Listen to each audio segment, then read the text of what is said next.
মাননীয় সংসদ নেতা। বিসমিল্লাহির রহমানির রহিম। ধন্যবাদ মাননীয় স্পিকার। প্রথমেই আমি আল্লাহ রব্বুল আলমিনের কাছে অশেষ শুকরিয়া আদায় করছি, কারণ আল্লাহ রব্বুল আলমিন আজকে আমাদেরকে এই তৌফিক দিয়েছেন। মাননীয় স্পিকার, আপনি এবং আমরা সহ আজ আমরা একটি ফ্যাসিবাদ মুক্ত পরিবেশে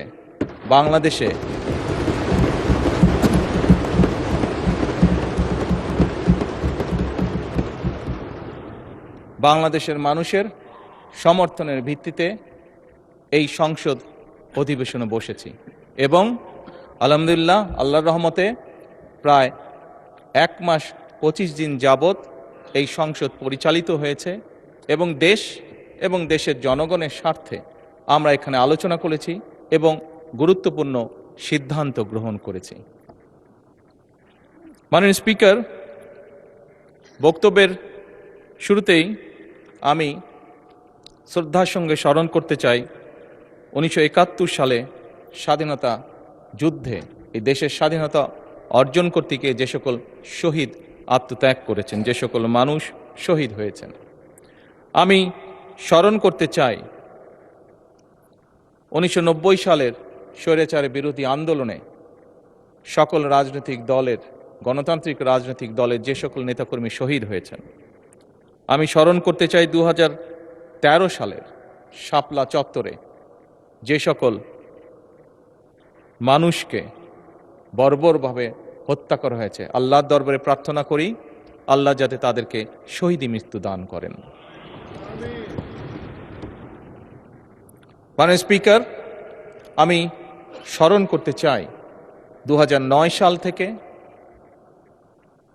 2024 সালের 5ই আগস্ট পর্যন্ত এই দেশের মানুষের কথা বলার অধিকার, রাজনৈতিক অধিকার, অর্থনৈতিক স্বাধীনতা অধিকার যেটা ছিনিয়ে নেওয়া হয়েছিল, সেই অধিকার পুনঃপ্রতিষ্ঠার জন্য যে সকল মানুষ আত্মত্যাগ করেছেন প্রত্যেকটি মানুষকে আমি স্মরণ করতে চাই, তাদের আত্মার মাগফিরাত কামনা করতে চাই। একই সাথে এই দীর্ঘ 1 যুগেরও বেশি সময় ধরে সকল রাজনৈতিক দল যারা গণতন্ত্রে বিশ্বাসী, যারা রাজপথে থেকে দুর্বার প্রতিরোধ গড়ে তুলেছিল স্বৈরাচারের বিরুদ্ধে, এবং সেই রাজনৈতিক দলের যে সদস্যরা বিভিন্নভাবে আহত হয়েছে তাদেরকে শ্রদ্ধার সঙ্গে আজকের এই সংসদ অধিবেশনে আমি স্মরণ করতে চাই। মাননীয় স্পিকার, আজকের এই সংসদ, মাননীয় সম্মানিত বিরোধী দলীয় নেতা সঠিকভাবেই বলেছেন যে আজকের এই সংসদের দিকে সমগ্র বাংলাদেশ তাকিয়ে আছে। এই সংসদের দিকে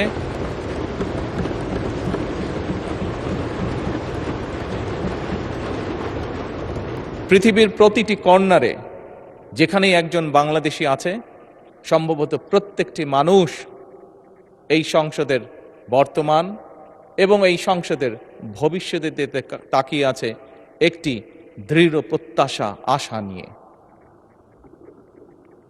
মাননীয় স্পিকার, আমরা প্রায় প্রতিটি সংসদ সদস্য বিভিন্ন সময় 1 মাস 25 দিন যে আমরা সংসদ অধিবেশন হয়েছে, এই সময়ের মধ্যে প্রায় বলা যায় প্রত্যেক সদস্যই তার বক্তব্যের শুরুতে বিভিন্ন পরিস্থিতিতে, বিভিন্ন বক্তব্যে, বিভিন্ন সময় বিভিন্ন শহীদদের আত্মার মাগফিরাত কামনা করেছেন, তাদের কথা উল্লেখ করেছেন।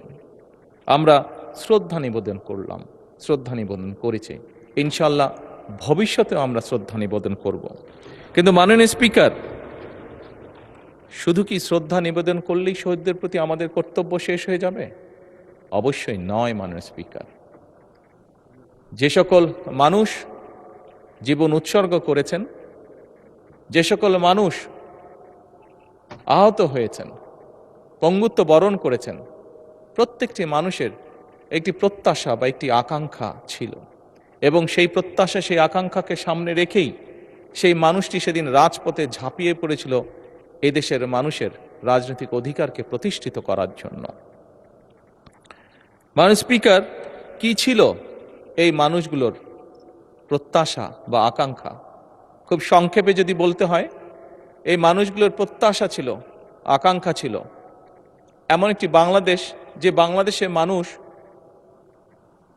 মুক্তভাবে কথা বলতে পারবে, আরেকজনের ব্যক্তি স্বাধীনতার প্রতি সম্মান রেখে নিজের মতামতকে প্রকাশ করতে পারবে। এই মানুষগুলির প্রত্যাশা ছিল এমন একটি বাংলাদেশ যেখানে তারা তাদের যোগ্যতা অনুযায়ী তারা তাদের কর্মসংস্থানের ব্যবস্থা করতে পারবে, তাদের জীবন পরিচালনা করতে পারবে।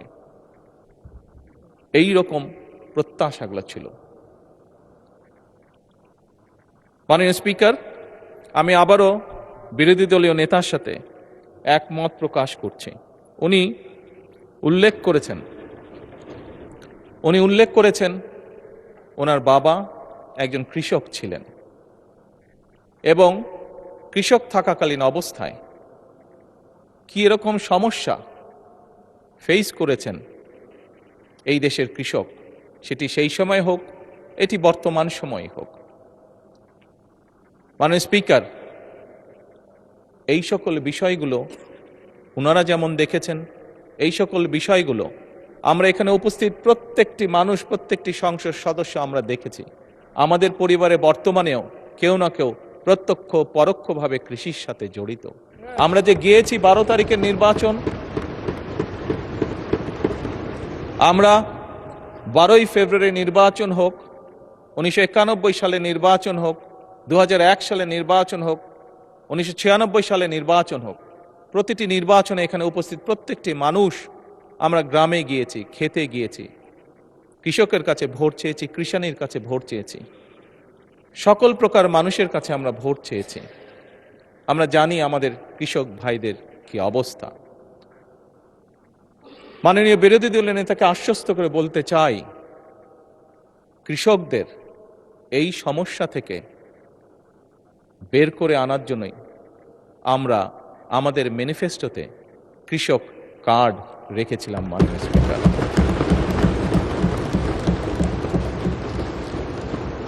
আবারও নির্দ্বিধায় বলতে হবে, আল্লাহ রব্বুল আলমীর কাছে শুকরিয়া আদায় করা ছাড়া কোনোই উপায় নেই। আল্লাহর রহমত ছিল বলেই বাংলাদেশের মানুষের সমর্থন নিয়ে আমরা সরকার গঠন করার পরে দ্রুততার সাথে আমরা চেষ্টা করেছি সেই কৃষক ভাইদের পাশে দাঁড়ানোর জন্য। আজকে হ্যাঁ, মাননীয় স্পিকার, হয়তো অনেকেই বলতে পারে যে কয়জনকে আপনারা দিয়েছেন কৃষক কার্ড। আমরা দেওয়া শুরু করেছি মাননীয় স্পিকার, পর্যায়ক্রমিকভাবে। আমরা কৃষক বলতে যাদেরকে বোঝায় তাদের কাছে ধীরে ধীরে আমরা পৌঁছাবো। এবং শুধু কৃষক বলতে সাধারণত আমরা যে বুঝি যে মানুষগুলো, শুধু তাই নয়, যে ধান ফলায় শুধু সেই কৃষকই নয়, যে ধান ফলায়, যে মৎস্য চাষ করে, যে গবাদি পশু চাষ করে, প্রত্যেক ধরনের কৃষকের কাছে আমরা পৌঁছতে চাই। এবং এটাই বলতে পারি, আমরা মাননীয় স্পিকার শুরু করেছি, আল্লাহর রহমতে আমরা এই কাজটি শুরু করেছি। কৃষকের ভাগ্য পরিবর্তনের কাজ আমরা শুরু করেছি, এই সংসদে নির্বাচিত প্রতিনিধিরা শুরু করেছে। এবং একটু আগে বিরোধী দলের নেতা ওই গ্যালারি দেখিয়ে বললেন যে ওখানে ভবিষ্যৎ প্রজন্ম যারা বসে আছে, ইনশাল্লাহ তারা সেই কাজটিকে এগিয়ে নিয়ে যাবে এই কৃষকদের ভাগ্য পরিবর্তন করার জন্য। মাননীয় স্পিকার, খুব সঠিকভাবে বিরোধী দলের নেতা বলেছেন এই দেশের শিক্ষা অঙ্গন বা ছাত্রদের কথা। মাননীয় স্পিকার, আমরা অবশ্যই চাই না যে আমাদের যে শিক্ষা অঙ্গনগুলোর যে অবস্থা, শিক্ষার্থীদের যে অবস্থা, সেটি এরকম থাকুক, সেটি অবশ্যই পরিবর্তিত হোক। মাননীয় বিরোধী দলীয় নেতার এক সন্তান ব্রিটেনে থাকেন। যেভাবেই হোক রাজনৈতিক কারণে বহু বছর আমাকেও ব্রিটেনে থাকতে হয়েছিল। আমি দেখেছি সেই দেশের স্কুলগুলি কেমন। যখন স্কুলগুলো দেখতাম, সেই দেশের স্কুলের বাচ্চাদেরকে দেখতাম, এই বাংলাদেশের একজন নাগরিক হিসাবে রাজনীতির সাথে জড়িত আছি বলেই খুব স্বাভাবিকভাবেই মনে হতো, আহা, আমার দেশের স্কুলগুলো কেন এমন হতে পারে না।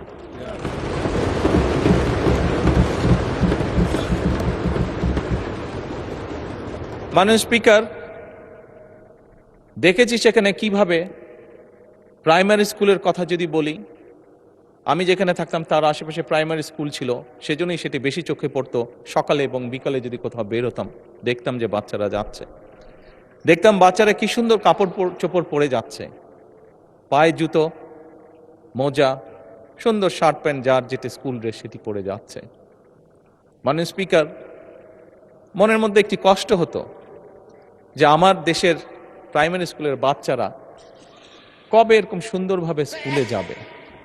মাননীয় স্পিকার, প্রাইমারি স্কুলের টিচার 2-4 জন যাদেরকে চিনতাম, দেখতাম যে তারা কি সুন্দরভাবে বাচ্চাদেরকে ক্লাসে শিক্ষাদান করছে। মাননীয় স্পিকার, আজকে এই সংসদকে আল্লাহ রাব্বুল আলামিন রহমত করেছেন এবং সে কারণেই মাননীয় স্পিকার আমাদের পক্ষে সিদ্ধান্ত নেওয়া সম্ভব হয়েছে। আমরা সেদিন যেই প্রত্যাশাটি, মনের মধ্যে যে আশাটি ছিল, আল্লাহ চান তো এই আশা আমরা ইনশাল্লাহ পূরণ করতে পারবো। সেজন্যই এই সংসদে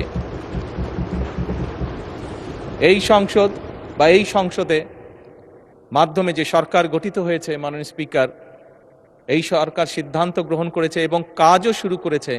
আমরা ইনশাল্লাহ আগামী জুলাই মাস থেকে পর্যায়ক্রমিকভাবে ধীরে ধীরে প্রাইমারি স্কুলের বাচ্চাদেরকে স্কুল ব্যাগ দিব, পর্যায়ক্রমিকভাবে বাচ্চাদের আমরা স্কুল ড্রেস দিব এবং পর্যায়ক্রমিকভাবে মাননীয় স্পিকার আমরা বাচ্চাদেরকে জুতার ব্যবস্থাও ইনশাল্লাহ করব। এখন আসুন, মাননীয় স্পিকার, বিরোধী দলীয় নেতা বলেছেন পরিবেশের কথা। কিসের পরিবেশ? শিক্ষাঙ্গনের পরিবেশ। উনি ওনার কিছু কনসার্ন এক্সপ্রেস করেছেন। মাননীয় স্পিকার, আমিও এই দেশের শিক্ষা প্রতিষ্ঠানে পড়েছি। 90-এর স্বৈরাচার বিরোধী আন্দোলনের সময় আমি বেশ অনেকবার সেই সময় রাজনৈতিক ডামাডোলে শিক্ষাঙ্গনের মধ্যে পড়েছিলাম। 2-1 বেশ সিরিয়াস অবস্থার মধ্যে পড়ে গিয়েছিলাম। মাননীয় স্পিকার,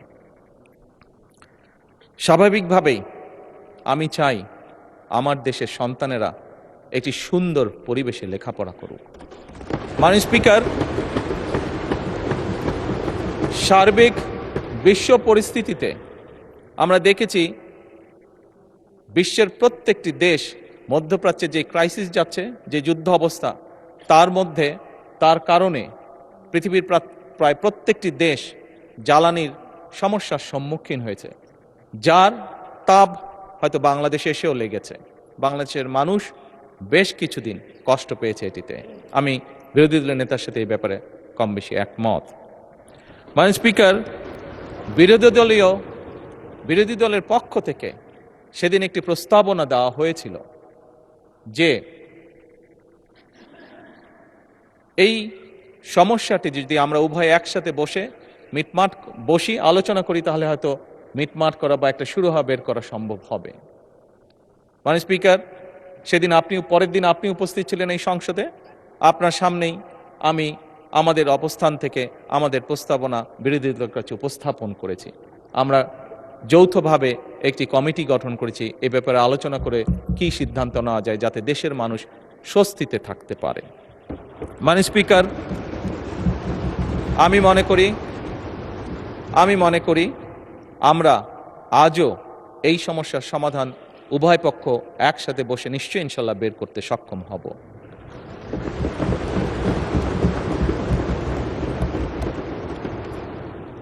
মাননীয় স্পিকার, যে কথাটি একটু আগেই বলেছি, অনেকদিন বাধ্য হয়ে বিদেশে থাকতে হয়েছিল। এছাড়াও এর আগে যখন দেশে ছিলাম, মাননীয় স্পিকার, দলীয় রাজনৈতিক কারণে প্রায় বাংলাদেশের বিভিন্ন গ্রাম, জেলা, উপজেলা, পৌরসভা সফর করেছি দলীয় কাজে। মাননীয় স্পিকার, সেই সময় দেখেছি এবং সেই সময় দেখে আমার কাছে মনে হয়েছে যে এই দেশে আমরা যত পরিকল্পনাই গ্রহণ করি না কেন, মাননীয় স্পিকার, এই পরিকল্পনাগুলোকে যদি সফল করতে হয়, দেশের অবস্থার যদি পরিবর্তন করতে হয়, মাননীয় স্পিকার, তাহলে আমাদের এই টোটাল জনসংখ্যার অর্ধেক যারা, তাদেরকে আমরা যদি অবজ্ঞা করি, পেছনে ফেলে রাখি, তাহলে কোনোভাবেই সেটি সম্ভব নয় মাননীয় স্পিকার।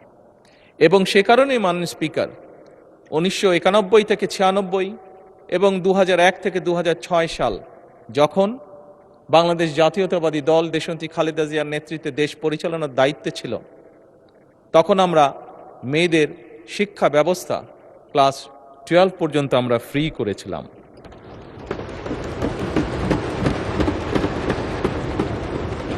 মাননীয় স্পিকার,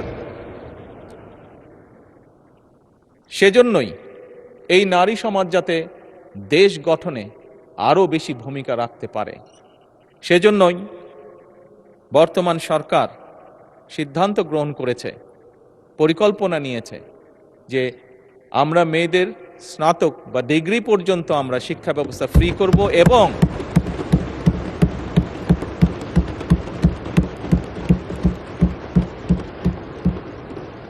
মাননীয় স্পিকার, যারা ভালো রেজাল্ট করবে, যে সকল মেয়েরা ভালো রেজাল্ট করবে, তাদেরকে আমরা উপবৃত্তির ব্যবস্থা করব ইনশাআল্লাহ সরকার থেকে। মাননীয় স্পিকার, শুধুমাত্র লেখাপড়াই নয়, মেয়েদেরকে, নারীদেরকে যদি আমরা অর্থনৈতিকভাবে স্বাবলম্বী করে গড়ে তুলতে পারি, তাহলে দেশকে আরো দ্রুত সামনের দিকে এগিয়ে নিয়ে যাওয়া সম্ভব। এবং এইটি করার লক্ষ্যেই আমরা ফ্যামিলি কার্ড নামে একটি কার্ড, এটার প্রতিশ্রুতি আমরা নির্বাচনের আগে দেশের জনগণের কাছে দিয়েছিলাম।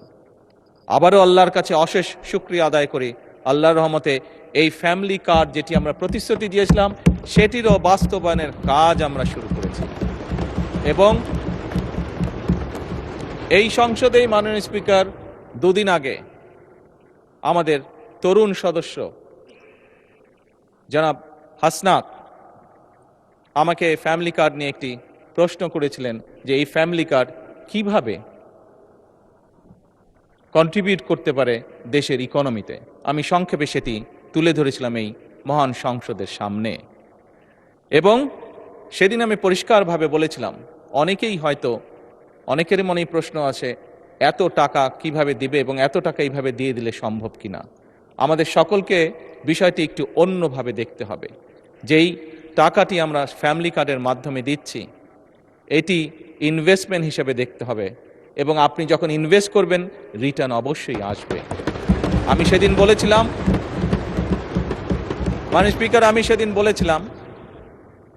সেদিন বলেছিলাম যে এই ফ্যামিলি কার্ডের যেই টাকা ফ্যামিলি কার্ডে যাবে, একজন নারী যেটি পাবে, উনি যেই কাজে ব্যবহার করবেন এই টাকাটা, সেই ব্যবহৃত টাকাটা এই দেশের গ্রামীণ অর্থনীতিকে ধীরে ধীরে শক্তিশালী করে তুলবে।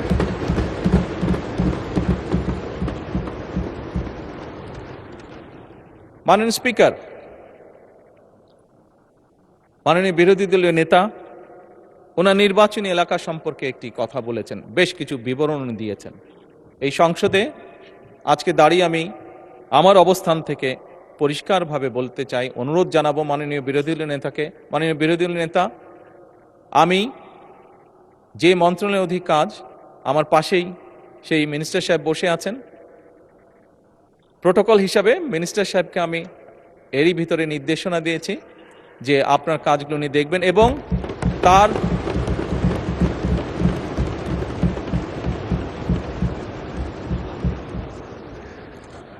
বিরোধী দলীয় উপনেতা উপদে কিছু বলতে চাইছেন, কোনো অসুবিধা নেই।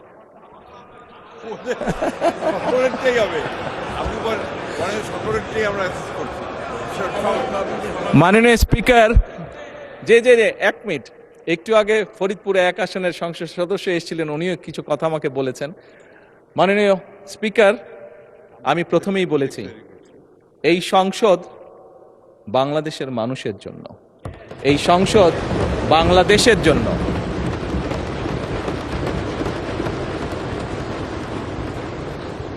মাননীয় স্পিকার, যে কথাটি বলছিলাম, আমি বিরোধী দলের নেতা এবং উপনেতা, স্বাভাবিকভাবে যেহেতু ওনারা নেতা এবং উপনেতা, স্বাভাবিকভাবে লিডার তো কিছুটা প্রায়োরিটি পাবেই। ওনাদের দুজনকে বলব, দয়া করে আপনাদের বিষয়গুলো যদি আমার অফিসেও যদি একটা কপি পাঠিয়ে দেন, আমি নিজে চেষ্টা করব দেখার জন্য বিষয়গুলো।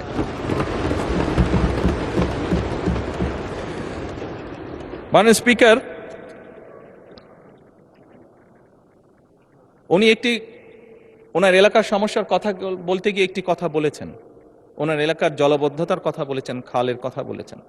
মাননীয় স্পিকার, আপনি দেখেছেন এই সংসদেই গতকাল চট্টগ্রামের ভারী বর্ষণের কারণে কিছু কিছু জায়গায় জলবদ্ধতা হয়েছিল এবং এখানে বসে দ্রুততার সাথে আমি স্থানীয় সরকার প্রতিমন্ত্রী যে আছে তাকে তাৎক্ষণিকভাবে চট্টগ্রামে পাঠিয়েছিলাম বিষয়টি দেখে যত দ্রুত সম্ভব ফয়সলা করার জন্য। মাননীয় স্পিকার, এই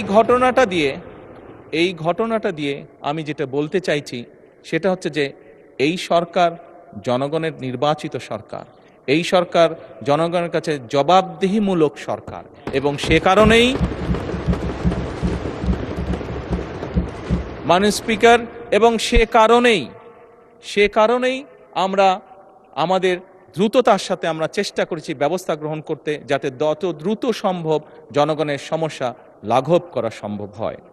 একই সাথে মাননীয় স্পিকার, আমি আবার কৃষকের কাছে ফিরে যেতে চাই। আমরা দেখেছি আজকেও যদি আমরা পত্রপত্রিকা খুলি, সবগুলো পত্রপত্রিকাতে আজকে নিউজ আছে আমাদের বিভিন্ন অঞ্চলগুলো, নেত্রকোনা, কিশোরগঞ্জ, সুনামগঞ্জ, ময়মনসিংহ সহ আরো বেশ কিছু অঞ্চল মাননীয় স্পিকার ভারী বর্ষণের কারণে গত 48 ঘন্টায় বেশ ভারী বর্ষণ হয়েছে অনেকগুলো জায়গায় এবং তার কারণে বোরো ফসলে অনেক ক্ষতি হয়েছে। মাননীয় স্পিকার, এখানে আমাদের ত্রাণ মন্ত্রী বসে আছেন দুলু সাহেব, যার কথা বিরোধী দল নেতা উল্লেখ করেছেন। ওনাকে গতকালকেই আমি নির্দেশনা দিয়েছি, তারও দুদিন আগে যখন ওয়েদার ফোরকাস্ট আমি দেখেছিলাম সেই স্থানীয় প্রশাসনকে আমি নির্দেশনা দিয়েছিলাম যে সকলের লিস্ট করে কোথায় কোথায় বোরো ধানের কৃষক আছে, কারা কারা ক্ষতিগ্রস্ত হতে পারে, কি কি হতে পারে সেই ব্যবস্থা গ্রহণ করার জন্য। মাননীয় স্পিকার, এই কথাটা দিয়েও আমি বলতে চাইছি যে এই সরকার জনগণের সরকার, জনগণের নির্বাচিত সরকার। আমাদের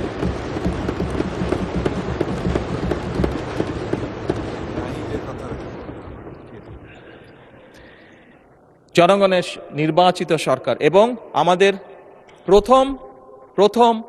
প্রথম দায়িত্বই হচ্ছে জনগণের দেখভাল করা। মাননীয় স্পিকার,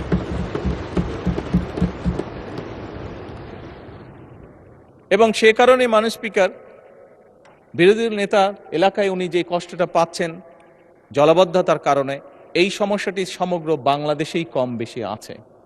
মাননীয় স্পিকার, বাংলাদেশে এরকম অনেক জায়গা আছে যেখানে বর্ষাকালেও কৃষকরা পানির কষ্ট ভোগ করে, যেখানে বর্ষাকালেও বিভিন্ন সময় সেচ ব্যবস্থা তারা দিতে পারে না, শুধুমাত্র সঠিকভাবে সেচের পানি তারা আনতে পারে না বলে। এবং সে কারণেই মাননীয় স্পিকার, শহীদ রাষ্ট্রপতি জিয়াউর রহমানের সেই যুগান্তকারী খাল খনন কর্মসূচি আমরা আবারও শুরু করেছি।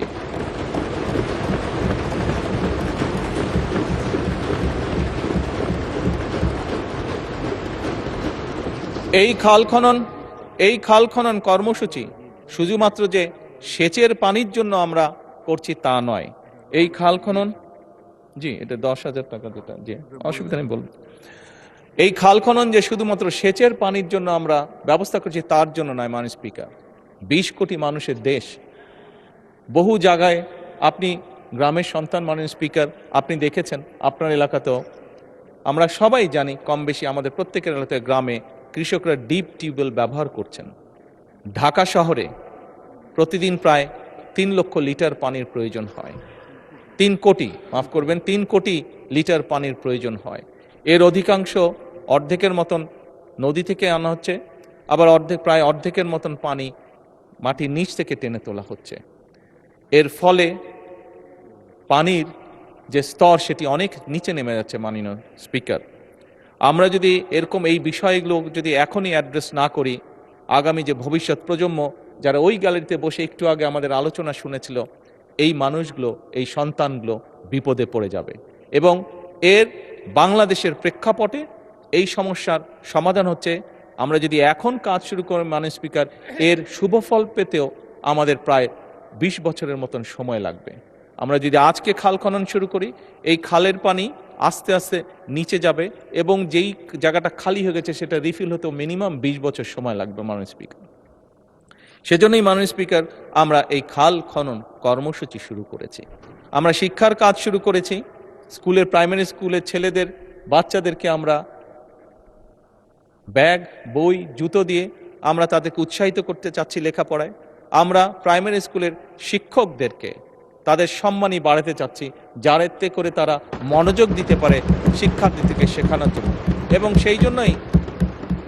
সেই জন্যই মাননীয় স্পিকার আমরা আমাদের ম্যানিফেস্টোতে বলেছিলাম যে আমরা আমাদের টোটাল বাজেটের প্রায় 5% আমরা শিক্ষা খাতে রাখতে চাই। একই সাথে মাননীয় স্পিকার স্বাস্থ্যের কথা এসেছে। এখানে আমার দলের সংসদ সদস্য, বিরোধী দলের সংসদ সদস্য, বহু সংসদ সদস্য বিভিন্ন সময় উল্লেখ করেছেন যে তাদের এলাকায় যে হাসপাতাল আছে, হয়তো একটি বিল্ডিং আছে মাত্র, কিন্তু সেই বিল্ডিংয়ে হয়তো সঠিক ওষুধ নাই, সঠিক যন্ত্রপাতি নাই, সঠিকভাবে ডাক্তার নেই। মাননীয় স্পিকার, সেজন্যই আমরা ঠিক করেছি যে আমরা জিডিপির একটি বড় অংশ শিক্ষা এবং আমাদের স্বাস্থ্য খাতে আমরা ব্যয় করব। এবং মাননীয় স্পিকার, নিশ্চয়ই এই সংসদে আমার আগে বিরোধী দলের নেতা বক্তব্য রেখেছেন, ওনার পরে আমি বক্তব্য রাখছি। উনি যেই কথাগুলো বলেছেন তার পরিপ্রেক্ষিতে আমি যেই কথাগুলো বলছি, নিশ্চয়ই সবাই বুঝতে পারছেন আমাদের লক্ষ্য এক, আমাদের উদ্দেশ্য এক।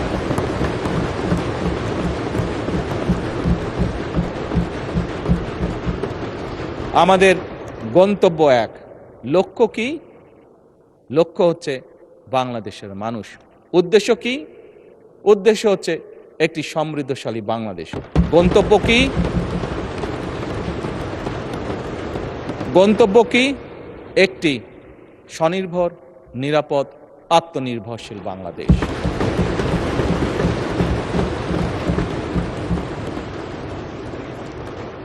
মাননীয় স্পিকার, এটি সংসদ, জাতীয় সংসদ। মাননীয় বিরোধী দলের নেতা বলেছেন আমরা এগ্রি করছি ডিসএগ্রিমেন্টের জন্য। Agree to disagree. মাননীয় স্পিকার, পৃথিবীর তাবৎ দেশ যারা গণতন্ত্রের চর্চা করে, প্রত্যেকটি পার্লামেন্টেই এটি একটি স্বীকৃত বিষয়। মাননীয় স্পিকার, ইয়েস, আজকে হয়তো জুলাই সনদ নিয়ে অনেক কথা হয়েছে, আমি সেই ডিবেটেই যাব না। কারণ একটু আগেই আমি বলেছি আমাদের লক্ষ্য, উদ্দেশ্য, গন্তব্য হচ্ছে এই দেশ, দেশের জনগণ এবং একটি আত্মনির্ভরশীল সমৃদ্ধশালী বাংলাদেশ। মাননীয় স্পিকার, আমি আবারও বিরোধী দলের নেতার সাথে একমত পোষণ করছি। আমরা গত প্রায় 1.5 মাস ধরে আলোচনা করেছি এই সংসদে। হ্যাঁ, আমরা অনেকগুলো গুরুত্বপূর্ণ বিল পাশ করেছি। বিলের বিষয় কোনো বিষয়ে আমরা একমত হয়েছি, কোনো বিষয় হয়তো আমাদের দ্বিমত আছে। মাননীয় স্পিকার, পরিষ্কারভাবে আমার দলের অবস্থান থেকে আমি বলতে চাই যে সকল বিষয়ে আমাদের দ্বিমত রয়েছে আমরা বিরোধী দলের সদস্যদের সাথে বসবো, আলোচনা করব, দেশের স্বার্থে আমরা সমাধান বের করব।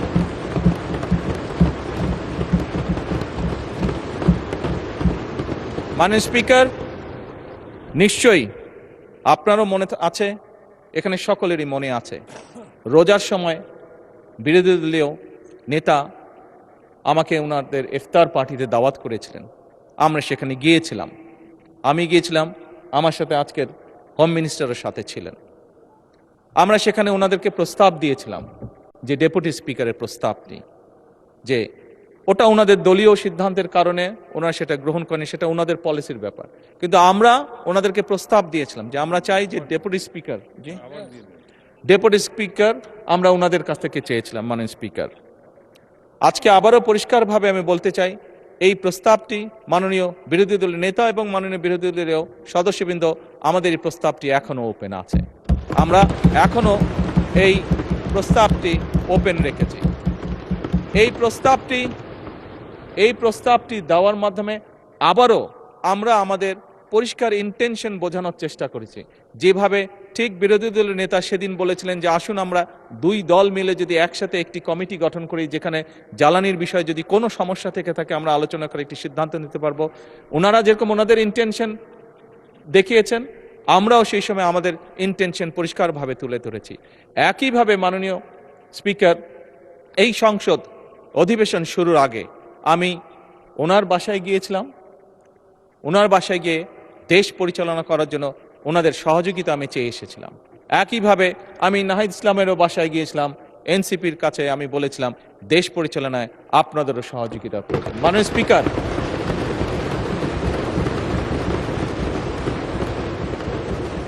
আমি এবং বিরোধী দলের নেতা উভয় আমরা বলেছি সমগ্র বাংলাদেশ এই সংসদ তাকিয়ে আছে, সমগ্র বাংলাদেশ এই সংসদের দিকে তাকিয়ে আছে একটি সুন্দর ভবিষ্যতের জন্য, তাকিয়ে আছে একটি সমৃদ্ধশালী বাংলাদেশের জন্য। মাননীয় স্পিকার, এবং সে কারণেই আমরা মনে করি এটি হয়তো বোঝার ভুল হতে পারে বা দেখার ভুল হতে পারে, হতেই পারে, মানুষ মাত্র ভুল হতেই পারে, কিন্তু আমাদের পক্ষ থেকে, সরকারের পক্ষ থেকে মাননীয় স্পিকার আমি বলেছি, আমি বলবো এবং বলছি, ইনশাআল্লাহ ভবিষ্যতেও বলবো, এখনো বর্তমানেও বলছি, আমরা চাই আমরা একসাথে কাজ করব। কাজ করতে গেলে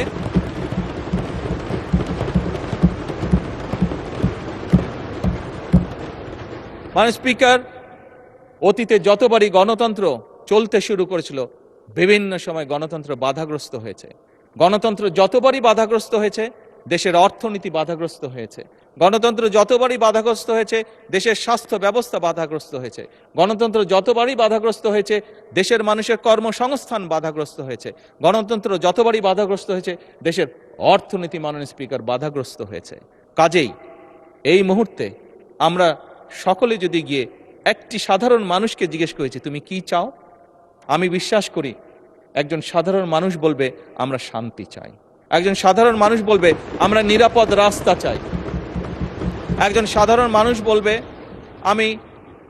আমি আমার লেখাপড়া শেষ করে আমি একটি কর্মসংস্থান চাই, একজন গৃহিণী বা একজন নারী বলবে আমি নিরাপদে রাস্তায় যেতে চাই।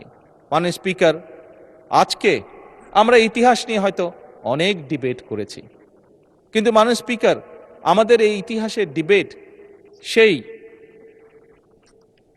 হামে অসুস্থ বাচ্চার মার মন কি শান্ত করতে পারবে? পারবে না। তার জন্য তো মাননীয় স্পিকার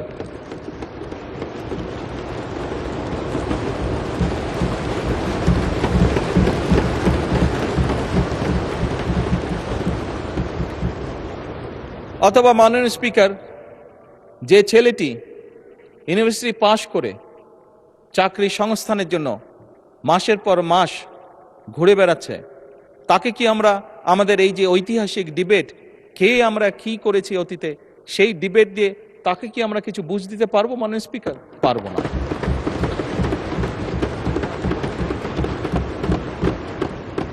মাননীয় স্পিকার, আমি একটু আগেই বলেছি যে বোরো ধানের এই যে যেখানে অতিবৃষ্টি হয়েছে সেখানে যেই ফসল কৃষকরা ক্ষতিগ্রস্ত হয়েছে তাদের কাছে যদি আমরা আমাদের এই মহান সংসদের মূল্যবান ঐতিহাসিক ডিবেট উপস্থাপন করি, সে যে ফসল হানির যে কষ্ট, সেই কষ্ট কি তার লাঘব করা সম্ভব হবে যদি তার জন্য আমরা কোনো একটি ব্যবস্থা করতে না পারি যে আগামী 3 মাস সে কি খাবে?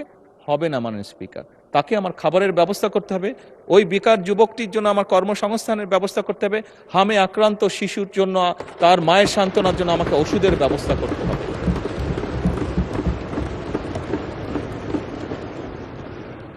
মাননীয় স্পিকার, আমার কাছে একজন রাজনীতিবিদ হিসাবে মনে হয় খুব সম্ভবত বাংলাদেশের মানুষ যত না রাজনৈতিক ডিবেট চায়, যত না রাজনৈতিক বিভিন্ন বক্তব্য চায়, তার থেকে তারা তাদের সমস্যার সমাধান চায়। মাননীয় স্পিকার, আজকে ক্ষেত্র বিশেষ আমি দেখছি বিরোধী দলের বন্ধুরাও আমার কিছু কিছু কথায় টেবিল থাপড়াচ্ছেন। মাননীয় স্পিকার, এই যে চেয়ারটা আপনি দেখছেন, যেই চেয়ারে আমি এখানে বসছি আপনার সামনে, মাননীয় স্পিকার, এই চেয়ারটি খুব কঠিন একটি চেয়ার। মাননীয় স্পিকার, এই চেয়ারটি দেখলে মনে হয় বসতে খুব আরাম, আসলে মাননীয় স্পিকার মোটেও আরামের না।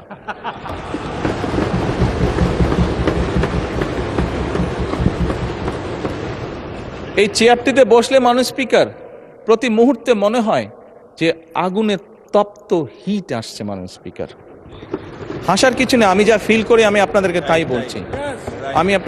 বলছি, মাননীয় স্পিকার, এই চেয়ারের থেকে উঠে দাঁড়িয়ে আপনার সামনে বক্তব্যে আমি হয়তো অনেক পপুলার কথা বলতে পারতাম, যেটাতে আরো অনেক বেশি তালি হতো মাননীয় স্পিকার, কিন্তু এই চেয়ার আমাকে বলে যে আমি সবসময় পপুলার কথা বলতে পারি না, আমাকে সেটাই বলতে হবে।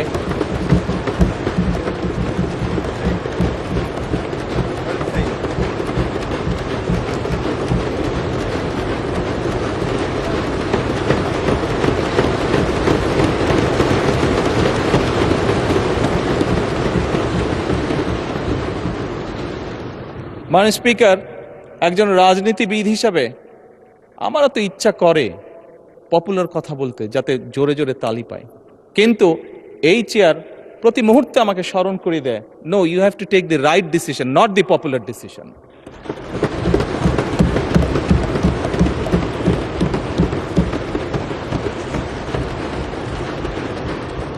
মাননীয় স্পিকার, আপনার মাধ্যমে আজকে এই সংসদের এই সবুজ চেয়ারে যারা বসে আছেন, আমি মনে করি আজকে বোধহয় আমাদেরকে সিদ্ধান্ত নিতে হবে যে আসুন আমরা পপুলার ডিসিশনে আলাপ করব না, আমরা আলাপ করব সঠিক ডিসিশনের ব্যাপারে, রাইট ডিসিশনের ব্যাপারে। মাননীয় স্পিকার, আজকে এই সংসদ অধিবেশনের শেষ দিন, আজকে অধিবেশন শেষ হয়ে যাবে। আমার সংসদ নেতা হিসেবে আমার দলের সদস্যদের কাছে, বিরোধী দলীয় বন্ধুদের কাছে, সহকর্মীদের কাছে, সদস্যদের কাছে আমার অনুরোধ থাকবে যে আসুন আগামী অধিবেশন যেটি শুরু হবে সেখানে আমরা আলোচনা করব আমরা কত দ্রুত দেশে বিদ্যুতের সমস্যার সমাধান করতে পারি।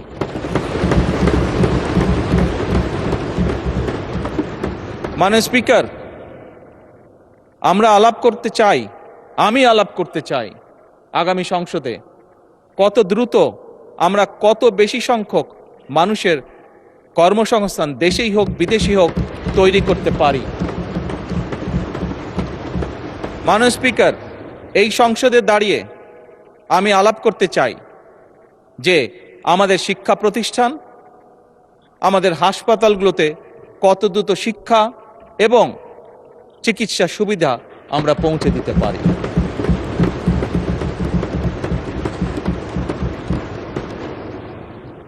মাননীয় স্পিকার, দিনের কার্যবিধিতে আপনি যখন শুরু করেন, বিভিন্ন সময় বিভিন্ন সংসদ সদস্য বলে ওঠেন তার রাস্তায়, তার এলাকায় রাস্তা লাগবে, তার এলাকায় ব্রিজ লাগবে, কারো এলাকায় কালভার্ট লাগবে, স্বয়ং বিরোধী দলীয় নেতা ওনার এলাকার সমস্যার কথা বলেছেন।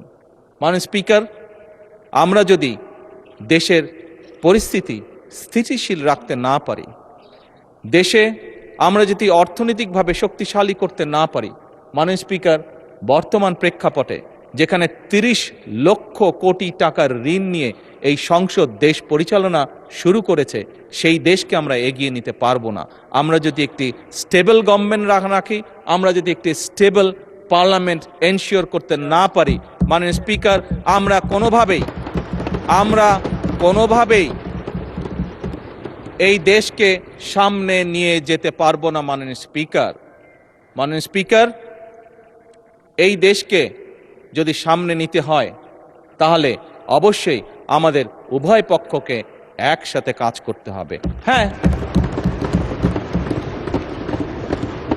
বাংলাদেশে আইটি শিল্পের বিকাশ কিভাবে হবে এ ব্যাপারে হয়তো আমাদের মধ্যে ডিবেট হতে পারে, এ ব্যাপারে আমাদের মধ্যে দ্বিমত থাকতে পারে, কিন্তু বাংলাদেশের আইটি শিল্পের বহিঃপ্রকাশ হতে হবে, এ ব্যাপারে আমাদের মধ্যে নিশ্চয়ই কোনো ডিবেট নেই। মাননীয় স্পিকার, সেজন্যই আসুন আজকে আমরা সিদ্ধান্ত গ্রহণ করি যে আমাদের আলোচনার বিষয়বস্তু হবে এই দেশের মানুষের ভাগ্যের পরিবর্তন। আমাদের আলোচনার বিষয়বস্তু হবে আমাদের আলোচনার মাননীয় স্পিকার, আমাদের আলোচনার বিষয়বস্তু হবে যে আমরা অন্য দেশের উদাহরণ দেব না, বরং আমাদের দেশকে আমরা সামনে এগিয়ে নিয়ে যাব। মাননীয় স্পিকার, 1971 সালে এই দেশ যখন স্বাধীন হয়েছে, এই মুহূর্তে আমরা বিভিন্ন বিবেচনায় আমাদের দেশকে যদি স্ট্যান্ডার্ডে ধরি, আমাদের মতন অনেকগুলো দেশ ছিল যারা হয়তো 1972-73 সালে স্বাধীন হয়েছে, তারা আমাদের থেকে এগিয়ে গিয়েছে। মাননীয় স্পিকার, আমরা পারিনি কেন? বিকজ বিভিন্নভাবে এই দেশকে, একটু আগেই যেটা বলেছি মাননীয় স্পিকার, বাধাগ্রস্ত করা হয়েছে গণতন্ত্রকে। মাননীয় স্পিকার, গণতন্ত্র বাধাগ্রস্ত যদি হয়, গণতন্ত্র প্রতিবার বাধাগ্রস্ত হলে অর্থনীতি, শিক্ষা, স্বাস্থ্য সব কিছু বাধাগ্রস্ত হবে। কাজেই মাননীয় স্পিকার, আপনার মাধ্যমে আমি বিরোধী দলীয় সহকর্মীদের কাছে আহ্বান জানাতে চাই, আসুন আমরা ডিবেট করব, আমরা বিতর্ক করব, আমরা আলাপ করব, আমরা আলোচনা করব, আমরা বসবো, কথা বলবো, কিন্তু কোনোভাবেই এই সংসদকে ব্যর্থ হতে দেওয়া যাবে না।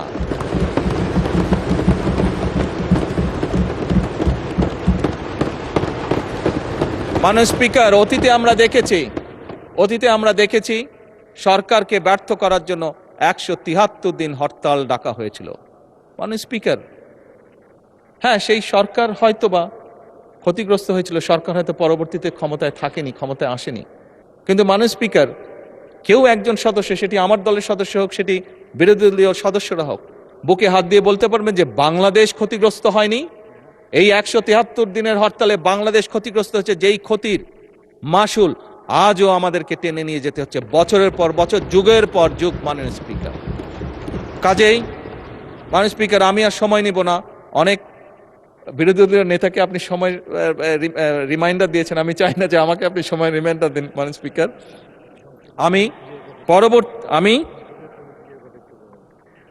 আমি বিরোধী দলীয় নেতার সাথে একমত হয়েই বলতে চাই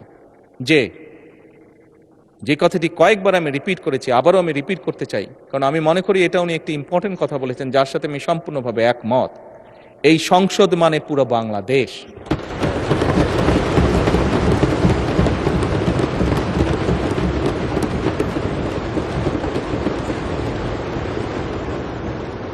এই সংসদের সফলতা মানে ভবিষ্যৎ সমৃদ্ধ বাংলাদেশ। এবং মাননীয় স্পিকার, এটি সংসদের রীতি, সংসদের নীতি। মাননীয় স্পিকার, একটি দল সরকারে থাকবে, একটি দল বিরোধী দলে থাকবে। সেই জন্যই আমি বারে বারে বলছি, এই সংসদের দ্বারা গঠিত সরকার। মাননীয় স্পিকার, এই সরকারের টিকে থাকা, এই সরকারের সফলতা মানেই কিন্তু সমৃদ্ধির পথে এগিয়ে যাওয়া। কারণ আমি বিশ্বাস করি এই সংসদ এমন একটি সংসদ যা বাংলাদেশের অতীতে কোনোদিন হয়নি। বর্তমানে সংসদ, বর্তমান এবং ভবিষ্যতে হবে সেটি হলো উভয় পক্ষ দেশের স্বার্থে আমরা একসাথে কাজ করব।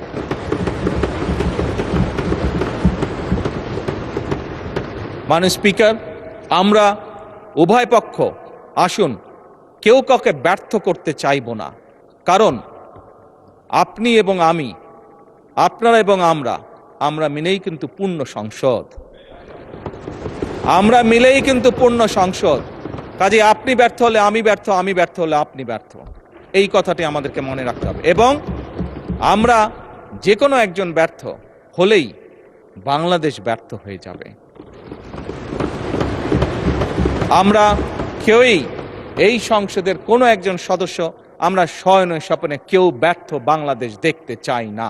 কারণ বর্তমান বাংলাদেশ ৭১-এর পরবর্তী বাংলাদেশ যেরকম শহীদের রক্তের উপরে দাঁড়িয়েছিল, বর্তমান বাংলাদেশ এবং বর্তমান সংসদ একইভাবে হাজারো শহীদের রক্তের উপরে দাঁড়িয়ে আছে।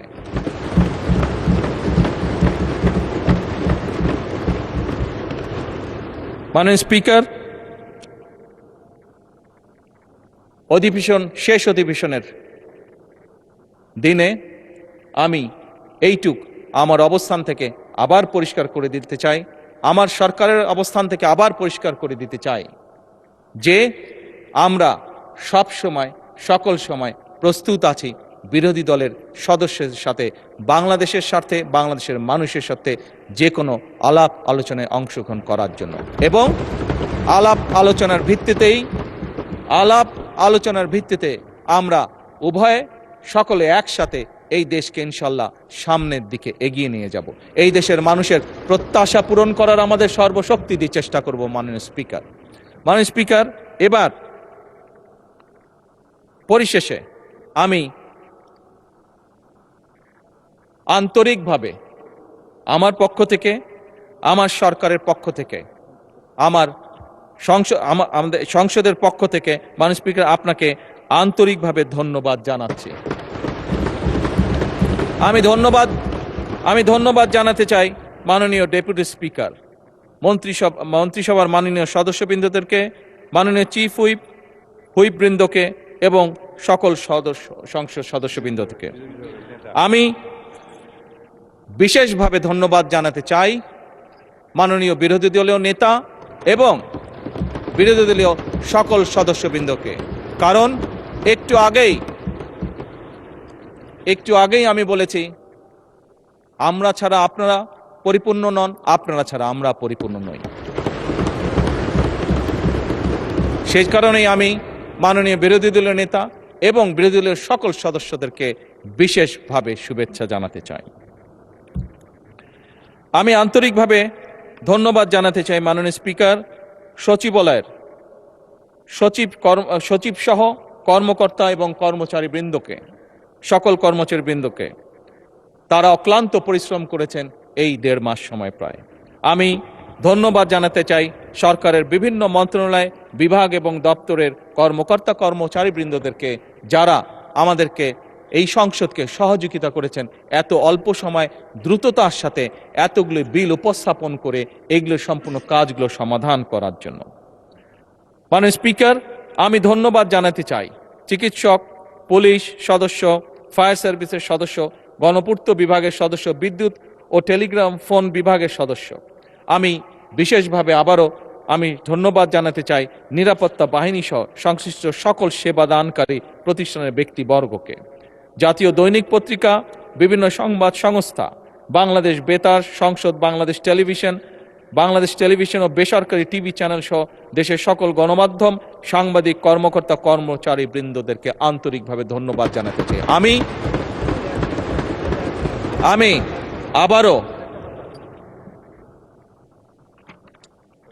আমি আবারও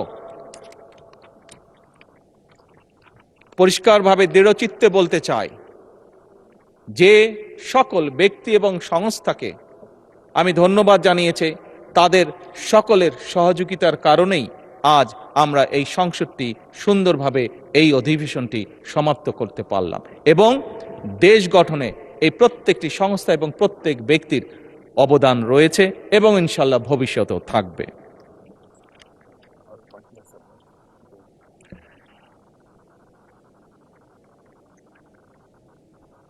এটা তো বললাম।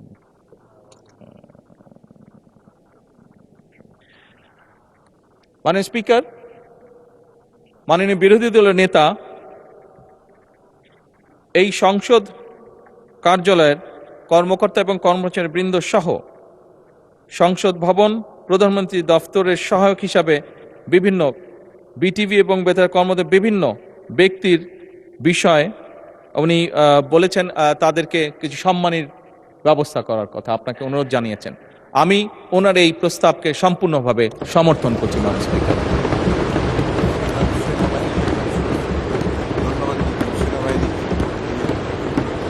মাননীয় স্পিকার, বাংলাদেশের সশস্ত্র বাহিনী বা সেনাবাহিনী, তাদেরকে আমরা যদি আমাদের ধন্যবাদের তালিকায় না আনি সেটি অন্যায় করা হবে। ফ্যাসিবাদের পলায়নের পরে মাননীয় স্পিকার, এই সশস্ত্র বাহিনী এবং সেনাবাহিনী তাদের সর্বোচ্চ দিয়ে চেষ্টা করেছে যে দেশকে একটি সুশৃঙ্খল অবস্থার মধ্যে রাখা,